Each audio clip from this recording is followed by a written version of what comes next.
And I was saying that wasn't necessary, looking at the opposition.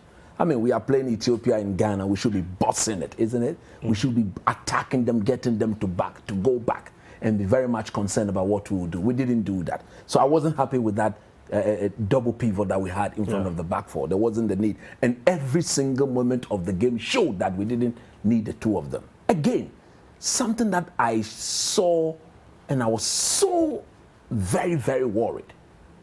We had Kamar Dean, Jordan Ayew, Andre Ayew, and Jeffrey Schlupp, more or less leading our attack. On countless occasions, there were times where I saw Mubarak Wakaso, one of our DM, going past these four guys and was the man leading the press at the final attacking third. In other words, he was the one pressing the center backs of Ethiopia, their full backs, left, right, he was going. I was asking myself, what was Jordan, Dede, Kamar Dean, and Jeffrey Schlupp doing? What made it even more serious was the fact that our coach stood there and allowed Mubarak Wakaso to lead the press. If you do that against a quality opposition, they will punish you and punish you big time. I was worried about that.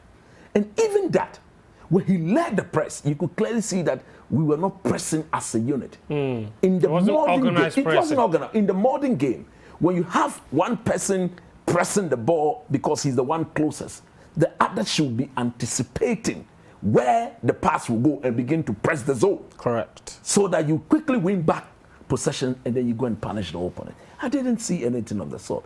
And the manner in which Jordan Ayew in particular, so tactically indisciplined, picks up the ball and didn't see the need, again, on countless occasions, would not pass the ball, will not go for the simple option. Rather, he will keep the ball, dwell on it, and there was absolutely no proper end product to his game. And he lasted for 89 minutes before he got substituted. This team do not have a goal scorer. The most obvious goal scorer in the team is never given the chance to lead the attack.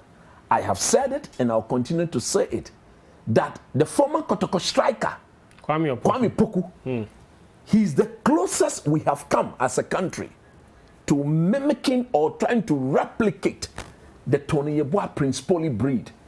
I saw Tony Yeboah play when I was very young at the time. I saw Prince Poli, and if you look at Kwame Poku, he's a direct copy of these two very potent strikers. As to why the technical team of today don't see him to be the next person to lead our attack, it is a concern to me. Again, let's come to the substitutions that were made. Goodness me. What did Lemote come in there to do? He came there to do nothing. Because as he came in, replaced Mubarak Wakaso like for like, and all his passes were square or backwards. The only pass he passed forward, the only time he passed the ball forward, he was kicking the ball all over the place without any purpose. Again, the Tre substitution. Look, Fentiu, let's call a spade a spade. Samuel Tre, what's the name? Is it Samuel Tre? Daniel Tre. That is a substandard for the Black Stars. He should be nowhere near our team. But if you have a technical director who has been in this country for more than 6 months, he has monitored our league, and he's monitored every Ghanaian player outside of this country. And the only recommendation he can give to the technical team and the president of the FA, if I say president of the FA, is because the FA president is on record to have said on national television that he's part of the selection of players into our team. He said that. So if this technical director can recommend a second division and a third division player to be brought into our national team, he should be sacked without any delay, because it is clear that he's leading us nowhere. But CK2 has gone on that monitoring tour. It's not just... You see, the reason why I'm saying that, because when these two players were invited, we were all made to understand that it was as a recommendation from who? the technical director. I am of the view that this Black Stars being the zenith, being the apex, being the topmost level of our game, should never stoop so low.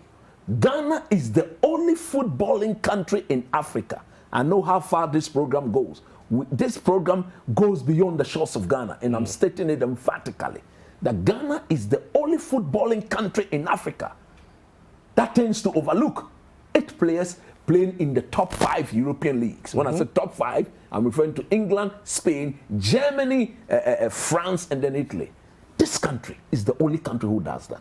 Our Nigerian brothers, our Ivorian brothers, our Algerian brothers, the Egyptians, the Cameroonians, the top-notch African teams, those teams that will, you see, we may top this group, we may end up topping this group. But the ultimate hurdle, the ultimate hurdle is when that's why I say we are sitting on time bomb. With this, I can bet my last peswa, we will not qualify.